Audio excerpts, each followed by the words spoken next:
дар оғози ҷаласа таъкид гардид ки масъалаи муқовимат ба савдои одамон яке аз самтҳои авзалиятноки сиёсати давлатӣ ба шумор рафта, ҳамоҳангсозии фаъолияти тамоми ниҳодҳои марбута барои пешгирии ошкор ва бартарафсозии ин падидаи номатлуб аҳамияти калидӣ дорад.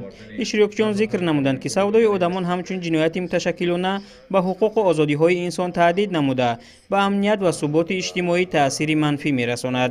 дар рафти ҷаласа ҳисоботи сохторҳои марбута оид ба вазъи кунунӣ, натиҷаҳои чорабиниҳои гузаронидаашуда ва нақшаҳои минбаъда шунида шуд, аз ҷумла оид ба тақвияти корҳои фаҳмондадиҳӣ дар байни ҷавонон, донишҷӯён ва гурӯҳҳои осебпазир, густариши маърифати ҳуқуқӣ, ташкили семинару мизҳои мудаввар ва вохӯриҳо дар муассисаҳои таълимӣ пешниҳодҳо ироа гардиданд. ҳамчунин масъалаҳои дастгирӣ ва ҳифзи иҷтимоии қурбониёни эҳтимолии савдои одамон, расонидани кӯмаки равонӣ ва ҳуқуқӣ, ҳамкорӣ бо ташкилотҳои байналмилалӣ ва ҷамъиятӣ, инчунин такмили заминаи меъёрии ҳуқуқӣ мавриди баррасӣ қарор гирифтанд. таъкид шуд ки ҳамкории зич байни мақомоти давлатӣ, ҷомеаи шаҳрвандӣ ва муассисаҳои таълимӣ метавонад дар коҳиш додани хатари савдои одамон нақши муассир бозад.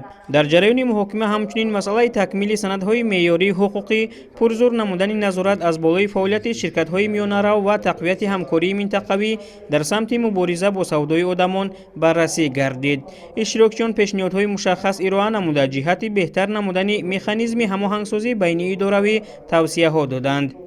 дар қисмати дуюми рӯз масъулин бо хонандагони синфҳои болоии муассисаҳои таҳсилоти миёнаи умумӣ ва донишҷӯёни муассисаҳои таҳсилоти олии касбии ҳудуди пойтахт мулоқот намуданд. дар ҷараёни вохӯрӣ намояндагони сохторҳои марбута масъалаҳои гуногун, аз ҷумла моҳият ва шаклҳои зуҳури савдои одамон, роҳҳои пешгирӣ ва ҳифзи ҳуқуқу манфиатҳои шаҳрвандон ва ғайраро шарҳ доданд.